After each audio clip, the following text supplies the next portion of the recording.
Hello everyone, स्वागत है आप सभी का एक बार फिर से मिर्ची वाली क्लास में। फ्रेंड्स, आज हम चर्चा करेंगे अपने इस हॉट टॉपिक की सीरीज में वित्त आयोग एवं राज्य वित्त आयोग की।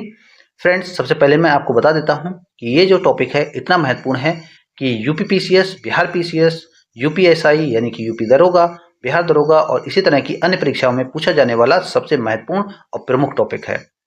ये पॉलिटी का टॉपिक है। यहाँ से जो है एवरी ईयर आपको परीक्षा में लगभग एवरी ईयर आपको जो है क्वेश्चन देखने को मिलता रहा होगा किसी ना किसी स्वरूप में। तो आज हम उसके बारे में चर्चा करेंगे और जो महत्वपूर्ण पॉइंट है यहाँ से उन सभी की हम चर्चा करेंगे, क्योंकि आपको इसका एक भी टॉपिक ऐसा या एक भी पॉइंट ऐसा नहीं छोड़ना है जो आपको याद ना हो। जितना मैं यहाँ बताऊंगा वो सारे याद होना चाहिए। यहाँ से आपको प्रश्न देखने को हर हाल में मिलेगा। तो चलिए ज़्यादा देर ना करते हैं और देखते हैं सबसे पहले वित्त आयोग के बारे में। वित्त आयोग यानी कि फाइनेंस कमीशन। वित्त आयोग, ये समझ लीजिए वित्त आयोग क्या है, मैं आपको बताता हूँ। वित्त आयोग एक संवैधानिक संस्था है। संवैधानिक संस्था है और इसका गठन क्यों किया गया है? इसका गठन संघ और राज्यों के मध्य संसाधनों तथा करों के वितरण के लिए जो है उनको अनुशंसाएं देने के लिए इसका गठन किया गया है। और ये संवैधानिक संस्था है।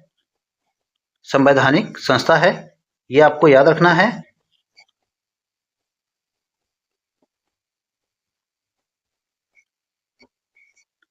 और इसकी चर्चा मिलती है हमें संविधान में कहां पर? अनुच्छेद 280 में इसकी चर्चा मिलती है। अनुच्छेद 280 में हमें इसकी चर्चा मिलती है। अगर हम बात करें इसके गठन की, तो इसका गठन जो होता है हर 5 साल में, यानी कि प्रत्येक 5 साल में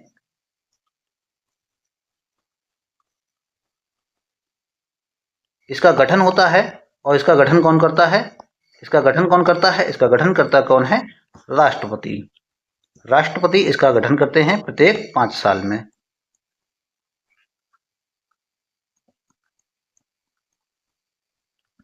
अभी मैं आपको स्टेट फाइनेंस कमीशन के बारे में भी बताऊंगा कि उसका गठन कौन करता है। देखिए यहाँ पे प्रश्न कैसे बनता है मैं आपको बता देता हूँ। वित्त आयोग कैसी संस्था है? वैधानिक है, संवैधानिक है, तो ये है संवैधानिक। अनुच्छेद कौन से अनुच्छेद में आती है? बार बार प्रश्न पूछा गया है, अनुच्छेद 280 में। याद कर लीजिए, इसको अच्छे से स्टार लगा लीजिए, रट लीजिए, महत्वपूर्ण प्रश्न है। इसका गठन कौन करता है? राष्ट्रपति करते हैं। प्रश्न बार बार पूछ लिया जाता है और हर 5 साल में इसका गठन किया जाता है। महत्वपूर्ण पॉइंट है, हर एक पॉइंट जितना मैं यहाँ बता रहा हूँ सारे महत्वपूर्ण हैं। कहीं ना कहीं ये जो है आपके परीक्षा में भी आया है और आगे आने की पूरी संभावना है, आप इसको याद कर लीजिए। चलिए आगे बढ़ते हैं और देखते हैं इसमें जो है गठन में जो है वित्त आयोग का गठन करते समय जो है राष्ट्रपति इसका गठन करते हैं। तो इसके ये क्या करते हैं कि इसका एक अध्यक्ष होता है। एक अध्यक्ष यानी कि राष्ट्रपति जब इसका गठन करते हैं तो एक अध्यक्ष और प्लस 4 अन्य सदस्य इसके होते हैं। सदस्यों की अगर हम बात करें तो 4 अन्य सदस्य इसके होते हैं। एक अध्यक्ष और 4 अन्य सदस्य हैं, ये भी आपका महत्वपूर्ण पॉइंट है। तो अब बात करते हैं, ये अभी हमने देखा कि वित्त आयोग क्या है। चलिए अब बात करते हैं कि पहला वित्त आयोग जो है कब गठित किया गया है। तो पहला वित्त आयोग किया गया है 1951-52 में। पहला वित्त आयोग का गठन कब हुआ है, इस तरह से प्रश्न पूछ लिया जाता है, तो ये आपको याद रखना है। पहले वित्त आयोग का गठन कब किया गया है? 1951-52 में। 1951-52 में ये आपको याद रखना है। देखिए यहाँ से पूछ लिया जाएगा कि पहले वित्त आयोग का गठन कब किया गया? 1951-52 में। एक प्रश्न और बनता है कि इसके अध्यक्ष कौन है। ठीक है, जो पहला वित्त आयोग है इसके अध्यक्ष कौन है? तो अध्यक्ष कौन है ये आपको पॉइंट याद रखना है, महत्वपूर्ण पॉइंट है, बार बार पूछा गया है। मैं यहाँ पर बता चुका हूँ कि ये वही मैं बताऊंगा जो आपके लिए महत्वपूर्ण होंगे। तो इसके पहले अध्यक्ष कौन थे? केसी नियोगी। केसी नियोगी, ठीक है, ये आपको याद रखना है। पहले वित्त आयोग के अध्यक्ष कौन है? केसी नियोगी। रट लीजिए इसको और इसमें स्टार लगा लीजिए, महत्वपूर्ण है। चलिए नेक्स्ट देखते हैं। अगर हम बात करें तो वर्तमान में जो है कौन सा वित्त आयोग इस समय कार्य कर रहा है? तो वर्तमान में कर रहा है 15वां वित्त आयोग। 15वां वित्त आयोग जो है वर्तमान में है। और ये कब गठित किया गया था? कब से कब तक इसका कार्यकाल है? इसका कार्यकाल है 2020 से 2025 तक इसका कार्यकाल है। और अगर हम बात करें तो इसके अध्यक्ष के बारे में प्रश्न पूछा जाता है कि 15वां वित्त आयोग के अध्यक्ष कौन है। तो 15वां वित्त आयोग के अध्यक्ष कौन है, ये हैं एन के सिंह, यानी कि एन के सिंह, नंद किशोर सिंह, एन के सिंह। 15वें वित्त आयोग के अध्यक्ष एन के सिंह हैं, ये आपको याद रखना है। एक प्रश्न यहाँ से और बनने की संभावना है कि 16वां वित्त आयोग का गठन कब हुआ है, ये प्रश्न बनता है। मैंने अभी आपको बता दिया कि वित्त आयोग का गठन कौन करता है, राष्ट्रपति करता है। तो 16वें वित्त आयोग का गठन किया जा चुका है, तो यहाँ से भी प्रश्न बनने की संभावना है। 16वां वित्त आयोग का गठन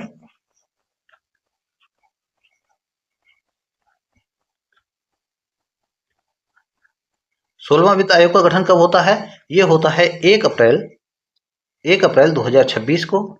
1 अप्रैल 2026 को इसका गठन हुआ। और यहाँ से एक प्रश्न और बन जाएगा कि इसके अध्यक्ष कौन है। तो 16वें वित्त आयोग के अध्यक्ष कौन है, इसके अध्यक्ष हैं अरविंद पनगड़िया। अध्यक्ष कौन है, अरविंद पनगड़िया, ये 16वें वित्त आयोग के अध्यक्ष हैं।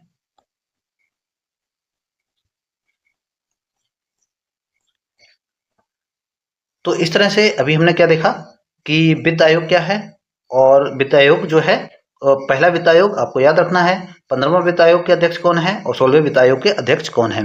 इसी तरह से मैं कुछ अन्य वित्त आयोग भी बता देता हूँ, वहां से भी प्रश्न पूछ लिए जाते हैं, तो उनको भी आपको याद रखना है। देखिए, तो थोड़ा क्रम जो है थोड़ा सा बता देते हैं। वैसे तो आप सबको याद कर सकें तो सबको याद कर लीजिए, नहीं तो जो महत्वपूर्ण है उनको मैं आपको बता देता हूँ। देखिए, कुछ याद रखने योग्य जो आयोग हैं उनके बारे में चर्चा कर लेते हैं। प्रथम जो वित्त आयोग है, प्रथम वित्त आयोग का गठन 1951-52 में किया गया और इसके अध्यक्ष कौन है, केसी नियोगी हैं, ये आपको याद रखना है। द्वितीय वित्त आयोग का गठन कब किया गया, 1956 में किया गया और इसके अध्यक्ष कौन है, के संथानम इसके अध्यक्ष हैं। 11वां वित्त आयोग का गठन कब हुआ है, 1996 में हुआ है, एम खुसरो इसके अध्यक्ष हैं। 12वां वित्त आयोग 2002 में इसका गठन हुआ है और सी रंगराजन इसके अध्यक्ष हैं। 13वां वित्त आयोग इसका गठन 2007 में हुआ है और विजय केलकर इसके अध्यक्ष हैं। 14वां वित्त आयोग 2013 में इसका गठन हुआ है, वाई वी रेड्डी इसके अध्यक्ष हैं। देखिए, प्रश्न किस तरह से बनता है, पहले मैं आपको ये बता देता हूँ। प्रश्न जो है इस तरह से बनता है कि आपको एक क्रम दे दिया गया होगा कि निम्नलिखित में से कौन जो है सूची फर्स्ट को सूची सेकंड से सुमिलित करने के लिए दे दिया जाता है। कभी कभी आपको सन दे दी जाती हैं, कभी कभी प्रथम, द्वितीय, 11वां, 12वां इस तरह से भी दिया जाता है और उनके अध्यक्षों के बारे में सुमिलित करने के लिए पूछ लिया जाता है। तो इस तरह से भी प्रश्न पूछा जाता है, ये आपको याद रखना है। कभी कभी 13वें वित्त आयोग का अध्यक्ष कौन था, इस तरह से भी प्रश्न पूछ लिया जाता है। कभी द्वितीय वित्त आयोग का अध्यक्ष कौन था, इसके बारे में भी प्रश्न पूछ लिया जाता है। कभी कभी इनके सदस्यों के बारे में भी प्रश्न पूछ लिया जाता है। तो इस तरह से ये आपको याद रखना है। और सबसे ज्यादा महत्वपूर्ण कौन कौन से हैं, देखिए, सबसे ज्यादा महत्वपूर्ण प्रथम वित्त आयोग और अंतिम जो 16वां वित्त आयोग है और 15वां जो है, ये आपको याद रखना है। और 13वां भी पूछ लिया जाता है, ये भी आपको याद रखना है। उसके बाद 15वां वित्त आयोग का गठन 2017 में और नंद किशोर यानी कि एन के सिंह। 16वां वित्त आयोग 2023 में और इसके अध्यक्ष अरविंद पनगड़िया इसके अध्यक्ष हैं। तो इस तरह से जो महत्वपूर्ण वित्त आयोग का गठन हुआ है उनके बारे में चर्चा की है, उनके अध्यक्षों के बारे में चर्चा की है। चलिए आगे बढ़ते हैं और देखते हैं वित्त आयोग के कार्य। वित्त आयोग के क्या क्या कार्य हैं उनके बारे में देख लेते हैं।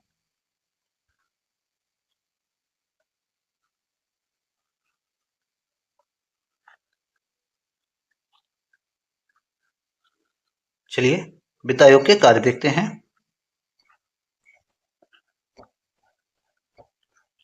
कार्य कौन कौन से हैं, देखिए, संघ एवं राज्यों के बीच कर राजस्व वितरण हेतु ये सिफारिशें देता है।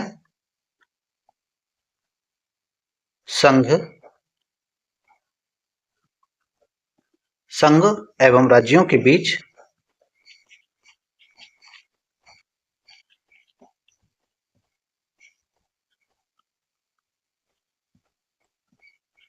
कर राजस्व वितरण हेतु सिफारिश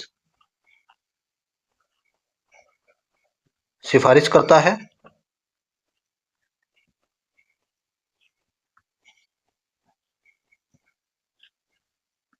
और राज्यों व स्थानीय निकायों की वित्तीय स्वायत्ता को बढ़ावा देता है।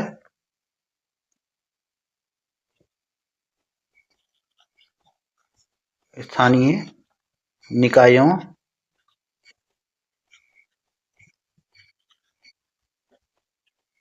वित्तीय स्वायत्ता को बढ़ावा देता है।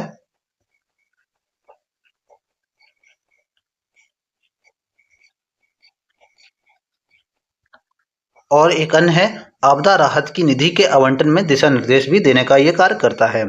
आपदा राहत की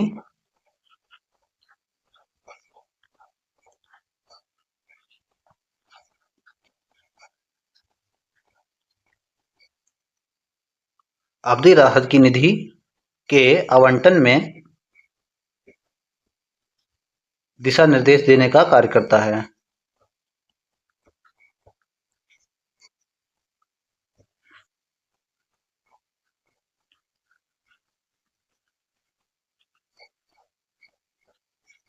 देखिए प्रश्न किस तरह से बनता है। सबसे पहले बता देता हूँ आपदा राहत के बारे में। आपदा राहत की निधि के जो आवंटन में दिशा निर्देश देने का कार्य करता है, ना कि ये आपदा राहत के लिए बजट पेश करता है, यानी कि बजट देता है, यानी कि अपने कोष से पैसा खर्च करता है, इस तरह का ये काम नहीं करता है, सिर्फ दिशा निर्देश देता है। तो इस तरह से प्रश्न यहाँ से पूछ लिया जाता है, ये आपको याद रखना है। वित्त आयोग की जो रिपोर्ट है, वित्त आयोग अपनी रिपोर्ट किसे सौंपता है, यहाँ से भी प्रश्न पूछ लिया जाता है। तो ये भी मैं आपको बता देता हूँ, वित्त आयोग जो है अपनी रिपोर्ट किसे देता है, राष्ट्रपति को देता है, राष्ट्रपति को सौंपता है। ठीक है, यहाँ से भी प्रश्न पूछ लिया जाता है। वित्त आयोग जो है रिपोर्ट किसे सौंपता है, रिपोर्ट सौंपता है किसे, राष्ट्रपति को। और राष्ट्रपति ये रिपोर्ट कहाँ रखता है, राष्ट्रपति रखता है ये रिपोर्ट दोनों सदनों में, यानी कि लोकसभा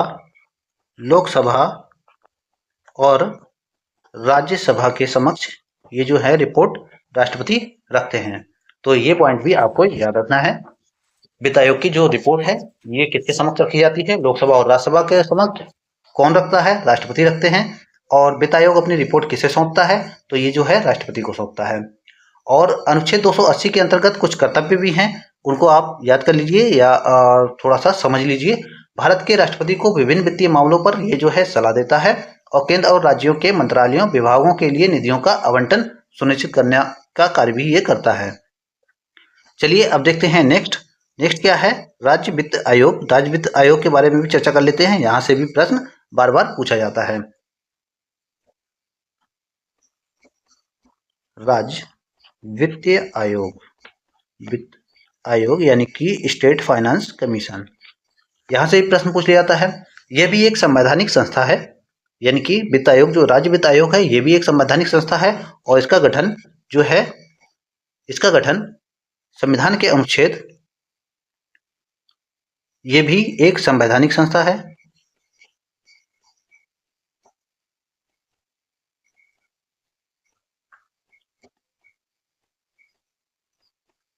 संवैधानिक संस्था है और इसका गठन जो है अनुच्छेद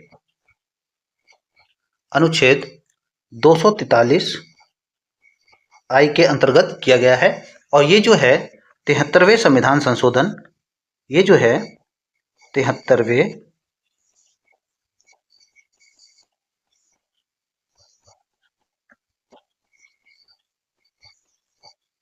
संविधान संशोधन अधिनियम 1992 के द्वारा जो है लागू किया गया है।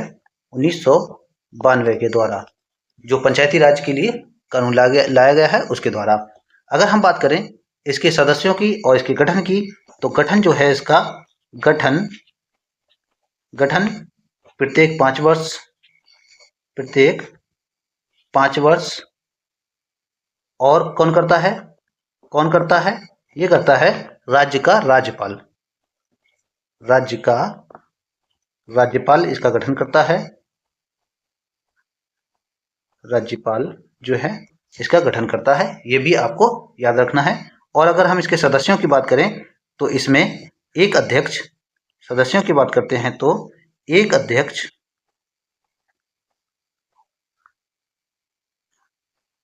सदस्य, एक अध्यक्ष और 4 अन्य सदस्य होते हैं इसमें, ये भी आपको याद रखना है। 4 अन्य सदस्य होते हैं। तो इस तरह से ये हमने चर्चा की और इसके उद्देश्य यानी कि आखिर इसका क्यों जरूरत पड़ी, क्योंकि वित्त आयोग तो है, तो फिर आखिर इसकी क्यों जरूरत पड़ी इसके बारे में देख लेते हैं। देखिए, इसकी जरूरत क्यों पड़ी। उद्देश्य इसका क्या है कि राज्य सरकार और स्थानीय निकायों, पंचायती राज संस्थाओं और नगर निकायों के बीच वित्तीय संसाधनों के वितरण की अनुशंसा करना इसका प्रमुख कार्य है। आयोग जो है स्थानीय निकायों की वित्तीय जिम्मेदारी, पारदर्शिता और जवाबदेही बढ़ाने के लिए सिफारिशें करता है, जिससे स्थानीय सुशासन मजबूत होता है। आयोग की जो रिपोर्ट है, इसकी रिपोर्ट यानी कि राज्य वित्त आयोग राज्य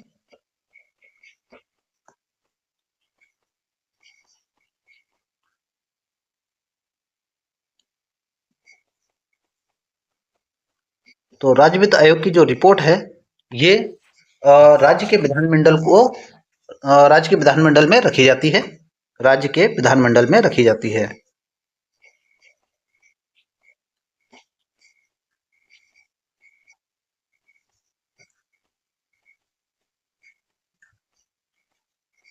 और विधानमंडल जो है इसी के आधार पर, इसी की सिफारिशों के आधार पर कार्य करता है। तो विधानमंडल इसी की सिफारिश पर कार्य करता है, ये भी आपको याद रखना है। तो आज हमने चर्चा की है वित्त आयोग और राज्य वित्त आयोग की जो महत्वपूर्ण पॉइंट हैं उनके बारे में। और ये वीडियो इसी वजह से मैंने ज़्यादा लंबी नहीं की है, क्योंकि जो महत्वपूर्ण पॉइंट है बस उन्हीं को बताया है। और अगर मैं चाहूँ तो इसको बहुत विस्तार में बता सकता हूँ, इस पे 2 से 3 लेक्चर भी बना सकता हूँ, लेकिन उनकी कोई ज़रूरत हमें नहीं है, क्योंकि हमें तैयारी करनी है पीसीएस या फिर इसी तरह के जो एग्ज़ाम हैं उनके प्री की। अगर आपको ये वीडियो अच्छी लगी है तो एक बार इसको लाइक कर दीजिए और हमारी वीडियो को शेयर कर दीजिए, ताकि हमें भी मोटिवेशन प्राप्त हो सके। Thank you.